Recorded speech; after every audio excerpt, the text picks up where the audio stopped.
How's it going, family, friends? How are we doing? Well,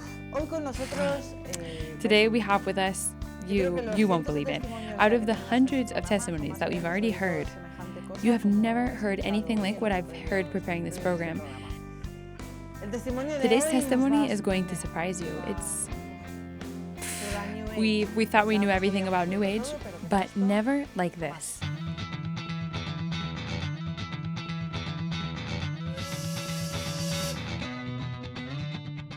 Without further ado, I won't keep you in suspense any longer. Zachary, I would love for you to introduce yourself. Tell us a little about where you're from, what church did you belong to? You know, all those little things.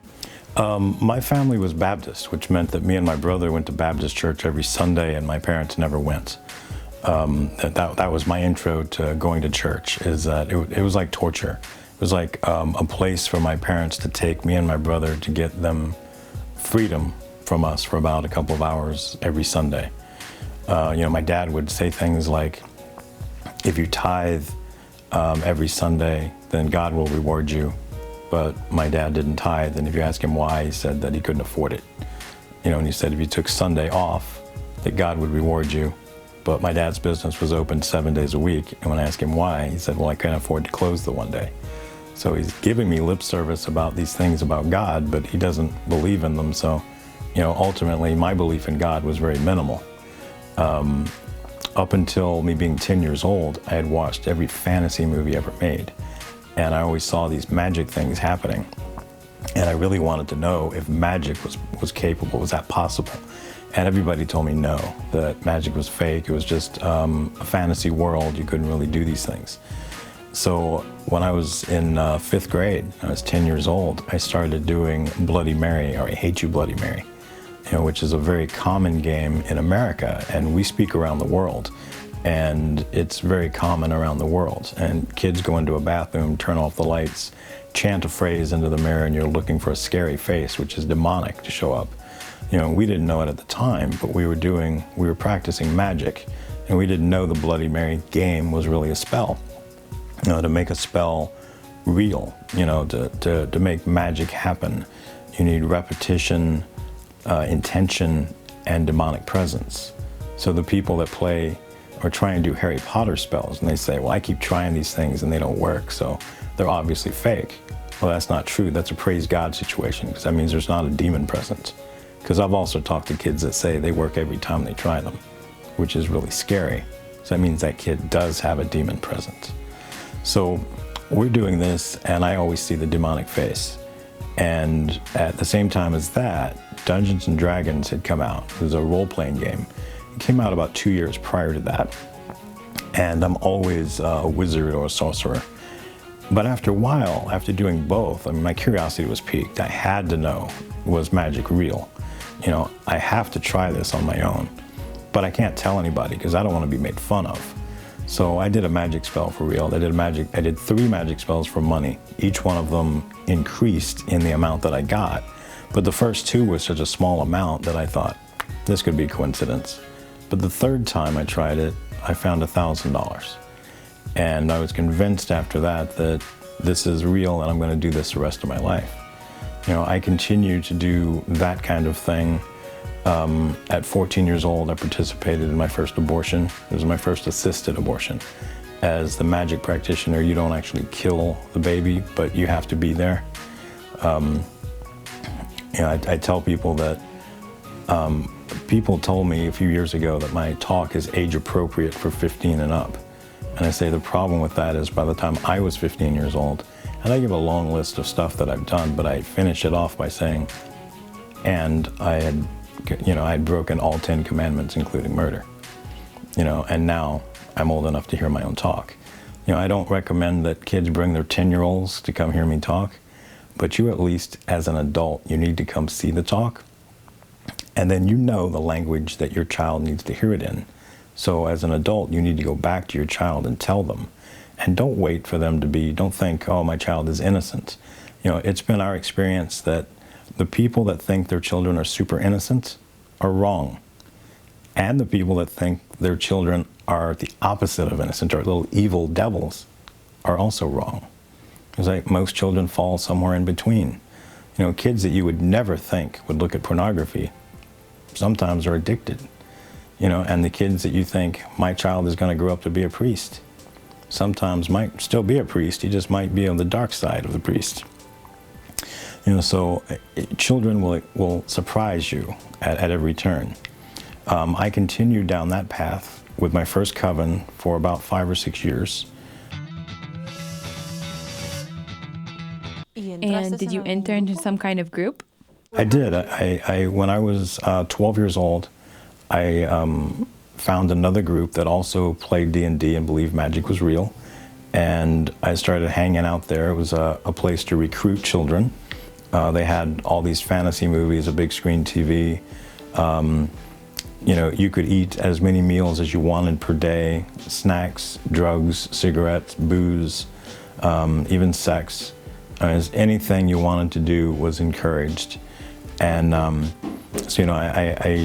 was doing all that. I found out it was a Satanic coven late when I was 12. I officially joined when I was 13. Okay, wait, that didn't bother you? I mean, satanic things, did you really know what that meant? Well, in the Baptist church, Satan wasn't really talked about that much.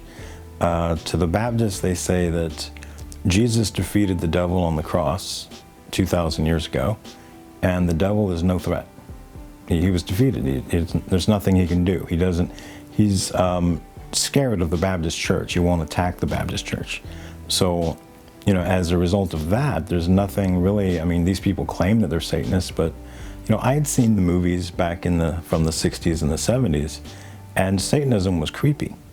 That's when the creepy music shows up, is when the smoke of Satan appears on the screen. And Satan is this really scary guy. And the leader of the coven is always this really nefarious, like you can tell he's the bad guy all throughout the movie, even before they identify him as the bad guy. So that's what I grew up with. When I went to this place, well, I can eat anything I want, watch anything I want, do anything I want. My parents are the fun police. They're the ones that are like, Dad, can I go? No. Well, how about, can I go see? No. Well, can I do? No. Can I? No. No matter what I tried to do, my parents just shut me down at every turn. These guys let me do anything. They let me do stuff that if my parents found out I had done something like that, they'd have just shot me dead. It's like, that was my interpretation. So, them allowing me to do everything I wanted to do, they were clearly the good guys. There was nothing scary there.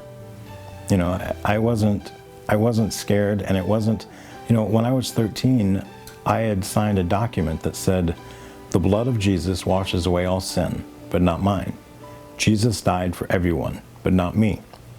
On the final page, I was selling my soul to the devil. And I knew that meant that when I was 95 years old, I was going to keel over dead and go straight to hell. But I'm 13 years old. 95 years old is a long ways away. And I'm going to get everything I want between now and then. I was fine with that. I wasn't even positive that hell was real or that I was really going to go. How far did all of this go? How long were you in all of that? Because if you did your first abortion, what age did you say? 15? Just before turning 15. I did, as a juvenile, I did 4 more. So I did 5 in my juvenile years. I was with that coven until I was 18.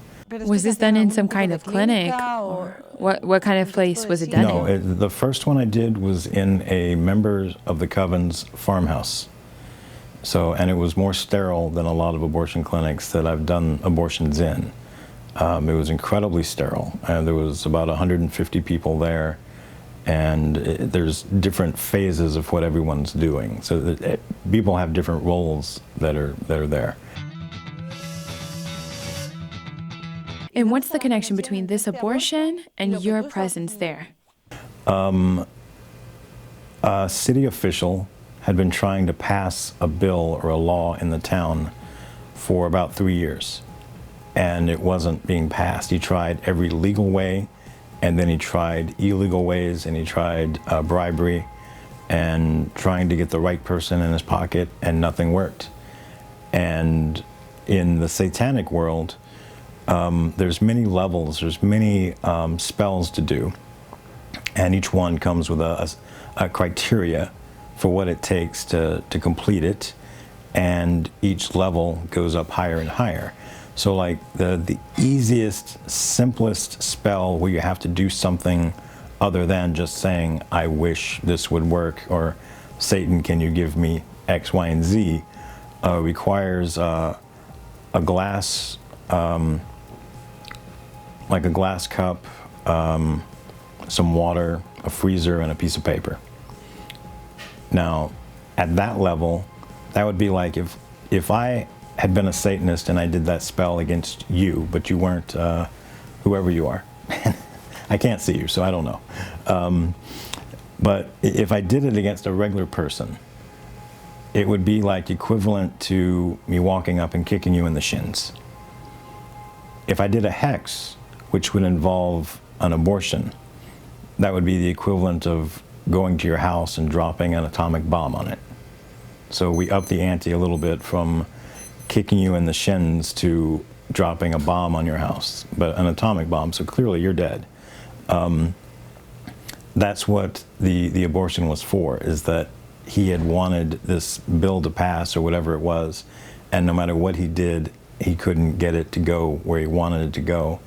So we hired our coven to do a hex for it, and that requires an abortion. And where did you find this person? Was he the leader of some kind of group? Yes, it would be somebody from the group. It was actually the male members of the coven between 12 and 15 years old had a sleepover with an adult female who was over 18, and the purpose was to make her pregnant. And so all of this is intentional? Yes, it was very intentional. Every abortion that I was ever involved in, the person knew exactly why they were there. They were either impregnated for the purpose of what we were about to do, or there was somebody that voluntarily came forward to do this. Okay, our viewers don't really know how all of this goes. So did you actually become a satanic priest? My position had been what's called a high wizard. In my particular coven, I had been a member of the World Church of Satan, or Satan's World Church, and in that coven, the top magic practitioner is a high wizard. Now, there's a lot of people that think a high priest or a high priestess is the highest position, and in a lot of covens, that's true. In my coven, we had those positions, but they weren't considered high-ranking because that person could have self-appointed themselves as the high priest. And if that's the case, then that's considered you have zero rank. In my coven, the people would have, like, military rank would be assigned to them as they rise in power of magic. So if the high priestess wasn't self-appointed, she could be as high as a sergeant, but she's never going to go any higher. And a lot of people just naturally think, well, that's the top position there is, so that's what I want to be. And they never try for anything, they never strive for anything greater. A high wizard is supposedly handpicked by Satan, and they usually take him from like a lieutenant or higher, unless they see potential in somebody from a lower rank. And you travel the world and you do the spells for like the rich and famous, rock stars, actors, politicians, anybody that has a lot of money that can, and they don't give it really to the high wizard, it's given to the coven, but you know, either they have a position where they can grant you favors that the normal person couldn't give you. Like I had an airline pass where I could get on a particular airline at any time that I wanted to. If I was going out of the country and I just wanted to go, I didn't need a passport. Having that ID was enough. And I would show that, and that would put me in first class. Okay, hold on. You've left me speechless. This implies that all of this reaches an international level.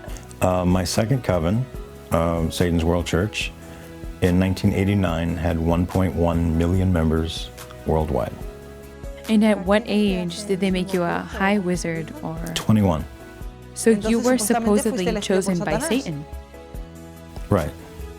And what did you think about that? It's the position I wanted. I had heard about it when I entered my second coven. I was 18 years old when I entered.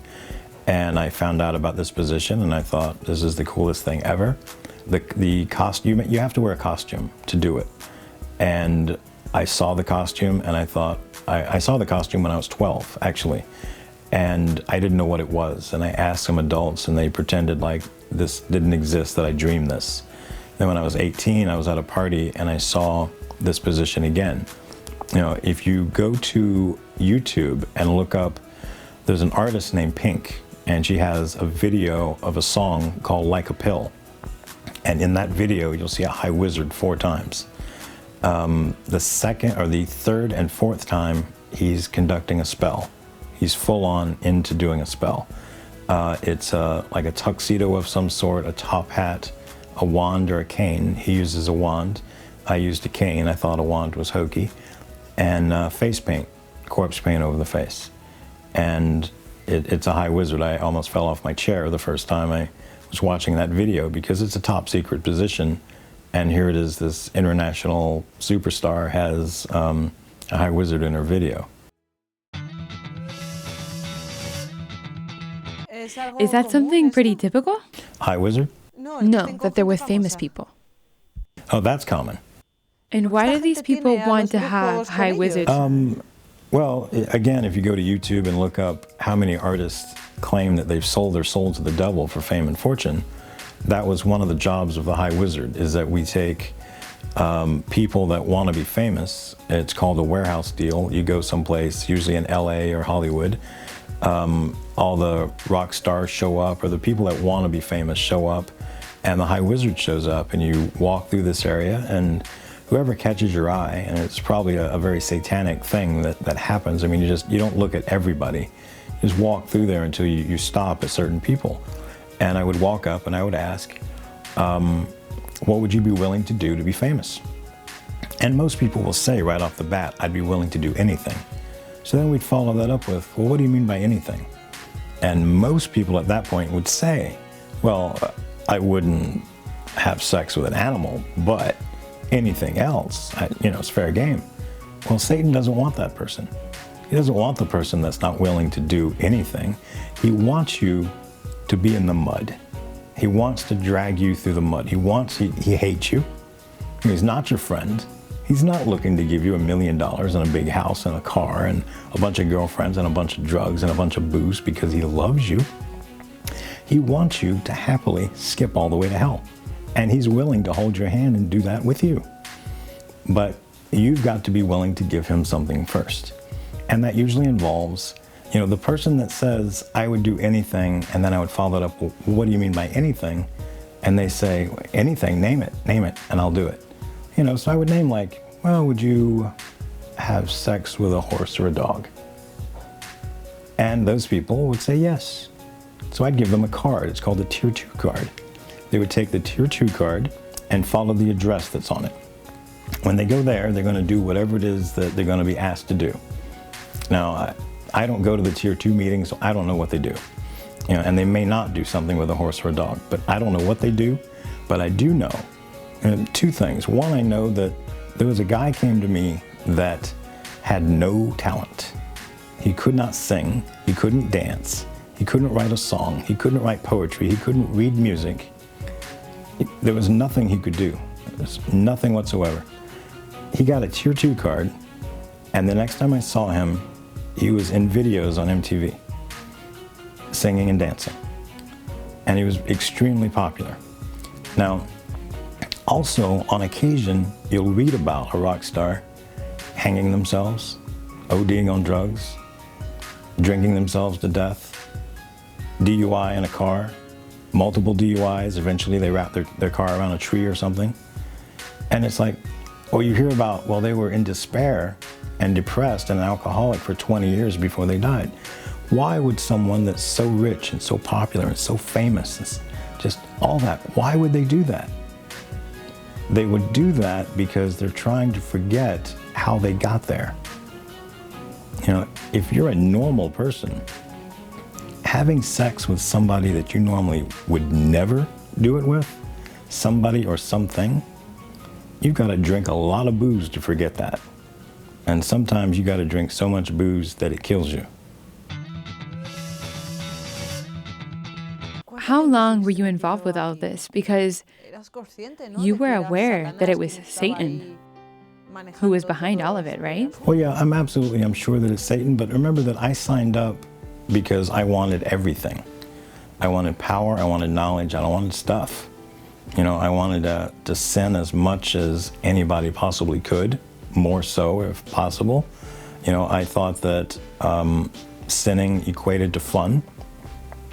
I wanted as much money as I could get, and the biggest house I could have, and the fastest cars I could drive, and whatever I wanted to do. And Satan seemed to be the person that was willing to give me anything I wanted. As the high wizard, you get to travel the world. There's practically, when someone asks you to do a magic spell, or they pay your coven to hire you, you don't have to do it. And that's in the contract that you sign. It says that you have the power to say no. And that was all I needed to hear. It was like, I don't have to do anything I don't want to do. Now, in reality, you're chained to sin. You're chained to the devil. The devil is standing there. He's your puppet master, and he's pulling your strings, and you're doing everything that he wants you to do. But, I signed my soul away to the devil, which I also need to say here that it's impossible to sell your soul to the devil. But, at 13 years old, I wasn't the brightest bulb. And then beyond that, I just believed the lies that I'd been fed. But it's impossible to do that. But I was enjoying the life that I had. I thought that this is what everybody wants to do. Everybody wants to have a full bar in their house and be able to drink whenever they want. Everybody wants to be able to find illegal drugs and take them all the time. Everybody wants to sleep with whoever it is they want to sleep with there not being any strings attached, and nobody can say no. And if I want to throw a big party tonight, I'm going to do it. And if I want to throw another one tomorrow, I'm going to do it. I've got a lot of money at my disposal. I'm having what I think is a great time, so it didn't matter to me that the master was Satan. Okay, so to be Satan's friend, the only thing you have to desire is all of the pleasures of the universe? Right. And in the course of that, I split 120 churches, and I totally assisted in 146 abortions. And all of those abortions were intentional? Right. What's this about dividing churches? How did you do that? Gossip. 3 methods are used to split a Baptist church. One is a sex scandal, usually involving a 15 or 16-year-old girl and the minister of music or youth or the pastor. A monetary scandal, and a gossip scandal, which is funny that somebody that Satan is afraid of will split their church over something as silly as gossip. Somebody will come into the church. Research is done on the church first to find out what method is used. My team's method was gossip. We would go into the church presenting ourselves as something we're not, usually like somebody coming in that has just bought a huge house, and you're talking to the loan manager or the bank manager that you need a Baptist church to go to. And they would put you in contact with their Baptist church. You might have so much money, like the house may have been $21 million and you paid cash.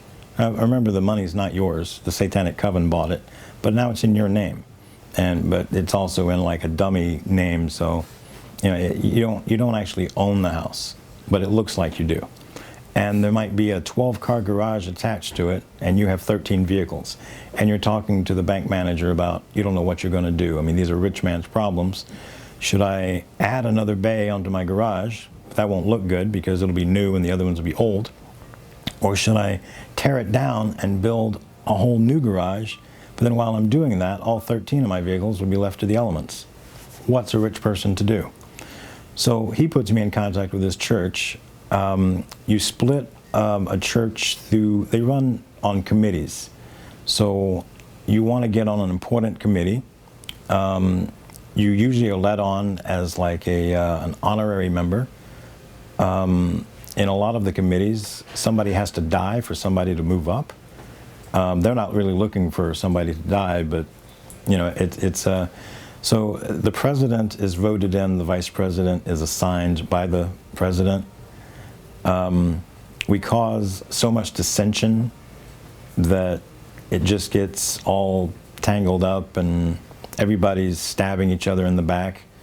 And then you get the preacher involved, and he eventually will ask the president to step down, knowing that would solve the problem. Except that at this point, and this is the point that Satan has gone for the whole time, this has been the goal the whole time.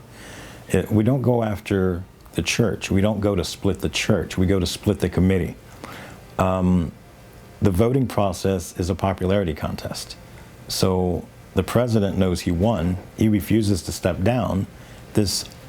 It just infuriates the vice president, and he decides he's going to quit the committee. That splits the committee, and there's overwhelming evidence that if the committee splits, the church will split. A large number of people will leave the church, and they're going to try and start their own church. If that's not up and running in a year, it's not going to be up and running. And all those people are going to be reabsorbed either back into the original church, where they're kind of embarrassed to go, into a new church where they're also going to be embarrassed to go, or they just have a sour taste in their mouth and they won't go back to church. If there's a new church in a year, it's not going to grow beyond what it is because there was a scandal. And the original church isn't going to grow because there was a scandal. And the person that helped split the church isn't going to stay because, oh, there's a scandal involved, and who wants to be a member of that? And you just move on and you do it again and again and again. Zachary, just a second, because our time has run out, so we're going to keep talking, but I have to say goodbye to our viewers until next time. Friends, that's all for now. I'm going to stay here speaking with Zachary, and we'll see you next time. 6 years, 7 years in, you're like, I don't want to do this anymore, but I can't stop. I signed my soul away, a little gold disc. I don't know what this is. And then she said the strangest thing. And she said, the Blessed Mother is calling you into her army. Nothing, it cannot touch anything to do with me. I don't care what it's done, what you think it is. This blessed miraculous metal is not touching Zach, the High Wizard. So I know I'm gonna feel this thing, and I'm gonna toss it on the floor, or I'm gonna slam it on my counter, and I'm gonna tell you this can do nothing. It's worthless, just a little piece of tin. And she stuck it in my hand, and I clenched my fist around it, and my mall and my store were gone.